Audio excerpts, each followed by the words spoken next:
Andrew McCART, IFL TV in association with MTK Global. I've got to say I'm delighted to be joined by Rhiannon Dixon. Now, Rhiannon, we've been meaning to talk for I think this is the third time we've finally made it happen. We were meant to talk last week, then we were meant to talk Monday, and then we're talking today. So we're finally here. But first and foremost, how's things? How's life with you?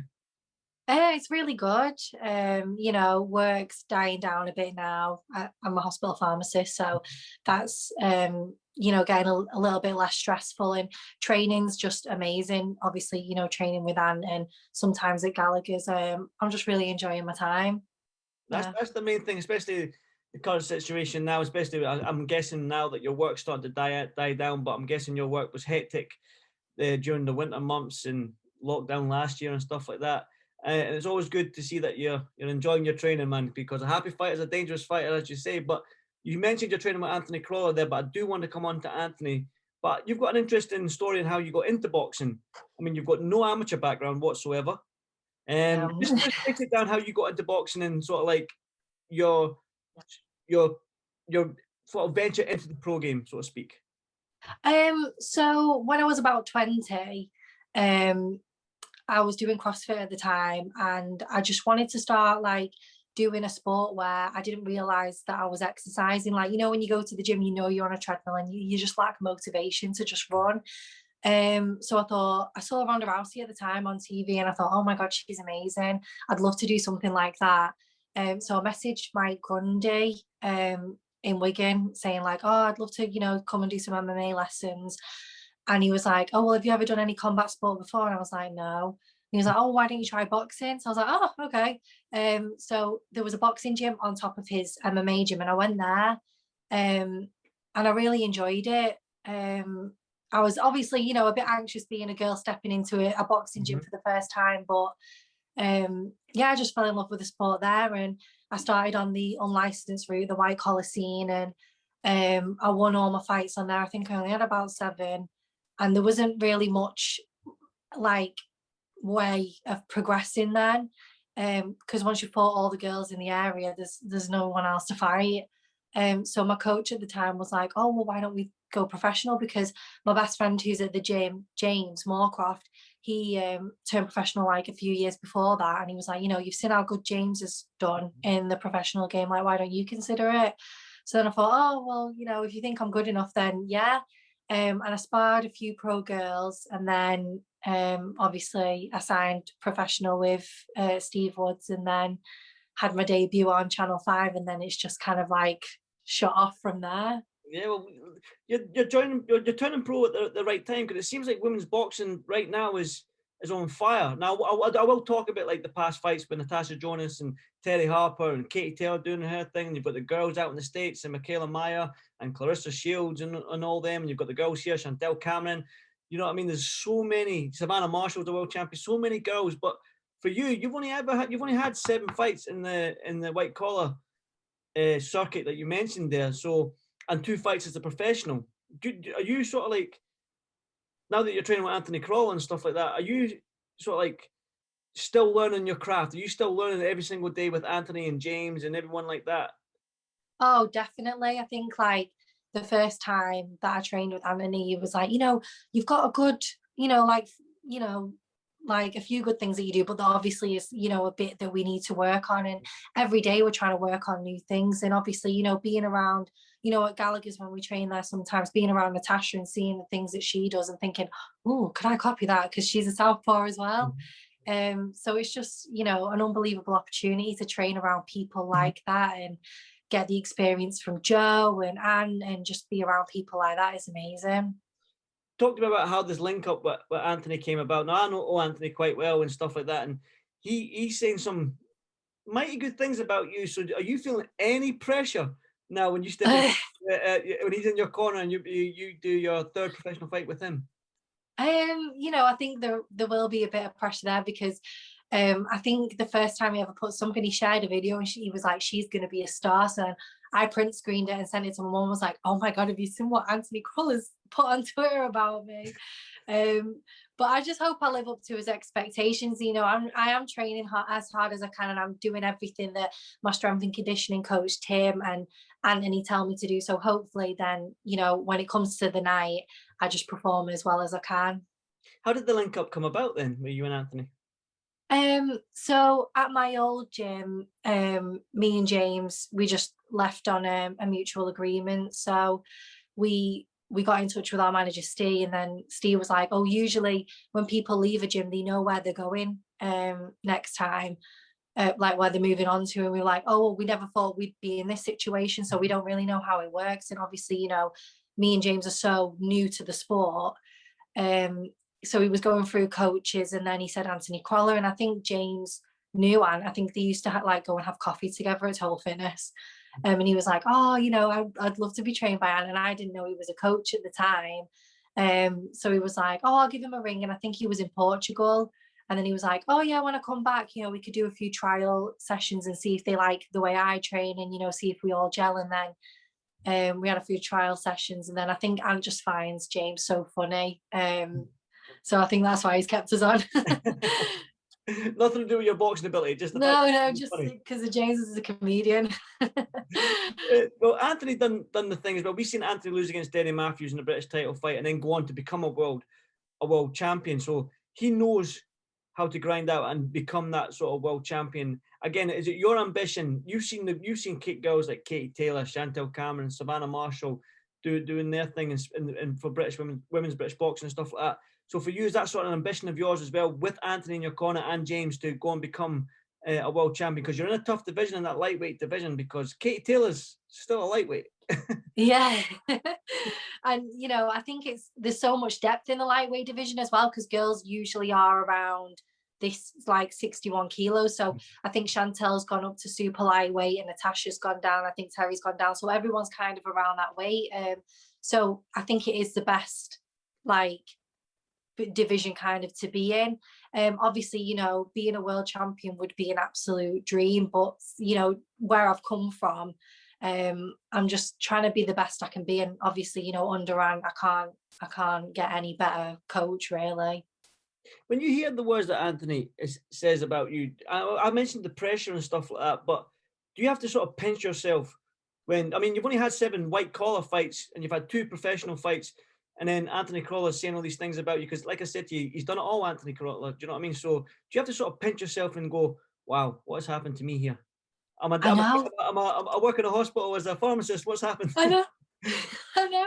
And like when I'll talk to people who work, because I'll say, oh, I'm only working half day today because of training. They'll be like, training? And I'll be like, oh yeah, I'm boxing. They're like, you're a boxer, but you're a pharmacist. So I'm like, oh yeah. What a nickname? Then, putting the two together, have you got your fighting nickname yet? Oh no, like I need to think of something.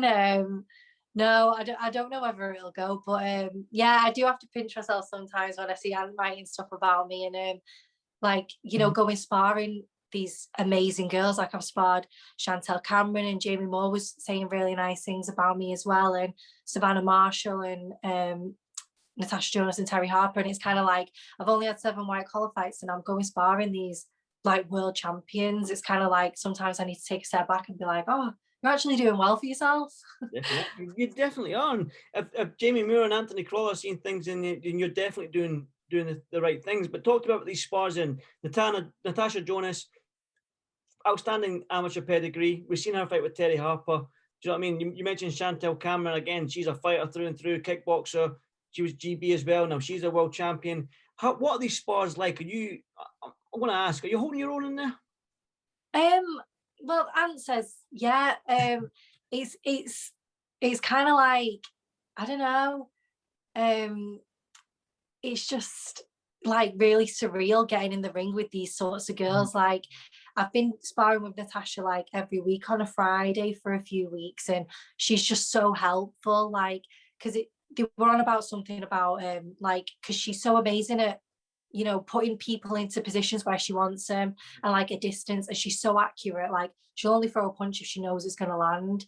And she always helps me. She's like, oh, you know, when you're doing this, like, think about doing it this way, or if you want to move, like, be more on your toes. And so it's just unbelievable experience that I couldn't get anywhere else. And obviously with Chantel, like, they're both such hard hitters, and Chantel's really smart. Like, she'll try and, like, so it's like, say she's going to left because she knows she wants you to go to the right because she wants to hit you. So it's very, very, very technical, and it's kind of like he's thinking about like 3 steps ahead rather than what you're doing right Yeah. now. But I'm guessing you're just a yeah, sponge right now, just taking all this information in. I'm just trying to without being hit. I've got to say, like, you haven't fought since 2019. Now, like Josh Taylor says to me sometimes, like, the ring, some fighters suffer from ring rust and stuff like that, and you can see it in their performance. But if you have elite level sparring, you've mentioned Chantel Cameron and Natasha Jonas. Now, when you do fight in September, I'm guessing that's almost 2 years you've been out the ring. Do you feel like with this elite level sparring, there won't be any ring rust for you going into this fight? I don't feel like, because I feel like my next opponent, they won't be anywhere near as the level of the girls that I'm sparring. So I feel like, you know, it's only going to benefit me, all this sparring that I'm getting. Obviously, you know, fight night is a bit different, but I just feel like I'm learning so much by being around these girls that I can't really see me being a bit like rusty when I get into the ring. You mentioned that Steve Woods might have a show in September, but we've seen of late with sort of like everything that's going on, and you've worked in this pandemic for over a year now, so we've seen what happens with fighters. They just make a phone call, fighter gets, boom, phone call, anyone want to fight? You want to fight? Come into the bubble. So selfishly, well, maybe not selfishly, but are you sort of staying ready in the hope that maybe you'll get that call from Eddie Hearn, Frank Warren, or maybe even MTK that say, right, we need a girl, Rhiannon, Anthony, he's ready, and you just come and fight. Do you think you'll be ready for that when the time comes? Yeah, I mean, I've been around fight weight since January, in the hopes that someone will try and put me on a show. And I'm just going to stick around my fight weight just in case anyone does want to put me on a show, that I am ready. Because I don't want to miss an opportunity. I'd be kicking myself if I thought, oh, I'm not around fight weight, or I've not been training as much as I can, and this amazing opportunity has happened and I've not been able to take it because of different reasons. So I'm just trying to keep myself as if like I'm fighting in like 3 weeks. Yeah, well, that's the right attitude to have. You know what I mean? Definitely, and especially in these times. But I want to go back to like women's boxing and stuff like that. When you look at women's boxing right now, when you look at the Terry Harpers that you've mentioned, the Savannah Marshalls, Chantel Camerons, Natasha Jonases, these girls are flying. Each one of them can be a world champion, and some of them are. You know what I mean? Natasha Jonas had a great fight against Terry Harper. We've got Shannon Courtney versus Ebony Bridges for the world title in a couple of weeks as well. So, how excited are you to be in women's boxing and British women's boxing as well, but in globally as well? How excited are you to finally put your name in that sort of statement? I'm really excited because I think that, you know, the more that these women are being shown on like huge platforms like the Eddie Hearn's fight camp, yeah, it's just changing more and more people's opinions. Like, you don't see as much of them, you know, like remarks on Twitter and stuff like that, like, oh, girls shouldn't be fighting, because the shows that they're putting on, like with the Terry Harper and Natasha Jonas, isn't that going up for fight of the year? Yeah, it's up for fight of the year. Yeah. Like they're just putting on an amazing display for women's boxing, so people can't look at it and go, oh, it's just 2 girls fighting, because they look like just elite athletes. And because the rounds are so fast paced, they've got to put so much work into such little time. So I think a lot of people's opinions are changing of women's boxing, and I'm obviously getting into it at such a good time where people are looking forward to these fights. So I think a lot of people are looking forward to that Shannon and Ebony Bridges fight, and I think a lot of people are looking forward to Natasha returning to the ring, and other people like Chantel Cameron. Savannah Marshall's got a world title fight soon, and there's a lot of noise about her with Clarissa Shields, which would be a massive fight. So I'm just excited to try and get myself in the mix, and hopefully people will like my style and like me. I think you've got itchy knuckles. You just want to hit somebody. Yeah, definitely. You mentioned Savannah Marshall there and Clarissa Shields. Now, that could possibly be the biggest fight in women's boxing. Do you know what I mean? Clarissa Shields is arguably, her and Katie Taylor, pound for pound #1 in women's boxing. But Savannah Marshall has beat Clarissa in the amateurs. That's well documented. So again, it's a tough one to pick, but I don't want to put you on the spot. But I'm going to put you on the spot. But who do you think wins that one? Well, when I was sparring Savannah, I'd say Savannah, and when I was sparring her, she's just I can't explain it. Like when I watched a fight with Hannah Rankin, like me and Ross were like, oh my god, did you see what she just did? Like she's amazing, her movement, and she's so fluid and like elusive. I just think she's an unbelievable boxer, and obviously Clarissa's amazing in her own right. But I just think, yeah, I'd go with Savannah on that one. But I think, isn't Clarissa going to MMA? There's talk about her fighting in MMA. Was it Cyborg or something like that? But Really? yeah, I think it was Cyborg or somebody. I can't quite remember. But boxing and MMA are two different sports. We've seen that with Mayweather and McGregor. Yeah. I mean, they're two different sports. So good luck to her if she does. But she should just fight. For me, selfishly as a boxing fan, I want to see Savannah Marshall and Clarissa Shields. Oh, 100%, definitely. I don't want to see her go and do an MMA. I want to see if like the best fighting the best. And that's what happens with a lot of women's boxing. The best do fight the best, because it's kind of like there's the low level and then there's not really many people in the middle, and then there's just the elite level. So you do get the best fighting the best, and that's what makes it so entertaining and interesting. Well, for you again, that sort of feeling that the talent, the pool is a shallow pool of talent in women's boxing in terms of there's not many fighters out there yet, but there's more and more coming. Hopefully this Olympic cycle, you'll see more and more women turn over. But right now, the pool of talent is quite shallow. So for you, you could be 3, 4, 5 fights down the line and be there or thereabouts for a world title. We've seen Chantal Cameron, was it a 12th fight? I think it was. Savannah Marshall as well. Not many professional fights fight for a world title. So it's not really outlandish to say Rhiannon Dixon fighting for a world title and maybe her 6th, 7th, 8th, 9th fight. Do you know what I mean? So how does that make you feel? Have you thought about it yet? I have no, I just kind of like take each thing as it comes. So I'm just hoping to like fight this year for just anyone. But you know, obviously that'd be amazing. And if you got the opportunity and Steve thought it was right, then I would definitely 100% take it. I mean, you know, all this experience that I've been getting is only going to benefit me, you know, in the future. So that'd be unbelievable. I think I'd rub it in my mum's and dad's face like I am the sporty child, because they go on about my brother being this rugby player all the time, and I'd be like, actually, I'm fighting for a world title. I'm the sporty child. And I'm the world champion. I've got this belt. Yeah. See? I think I would wear it all the time. I'd go into hospital and just wear it on my shoulder. Yeah, just keep it over your shoulder and that. Give everyone the prescriptions as you're wearing your. That's a great idea. You mentioned Ebony Bridges and Shannon Courtney as well. Your quick thoughts on that fight? It's a great fight, isn't it? Yeah, I really like Ebony. She's done a lot to try and like promote me on social media, and I think the way that she promotes herself is amazing. I think it does it for all women's boxing. She's like she does it for everyone. She's brilliant. I know she always if anyone ever needs any help, she's always there. I think she's such a lovely person. I've never met Shannon, but you know, she's probably a really nice girl too. I'm really excited for it. Hopefully it'll be a really good fight. Shannon's very like, they're both kind of like come forward aggressive fighters, so maybe they might meet in the middle and start. It'll be very explosive. Hopefully. Fingers crossed. Like finally, before I let you go, Rhiannon, because I know it's getting on a wee bit, you're probably up early for work, probably tomorrow or training or something like that. Just tell everybody why they should tune in and watch Rhiannon Dixon fight when the time comes. You know, I think I think I have a very exciting style.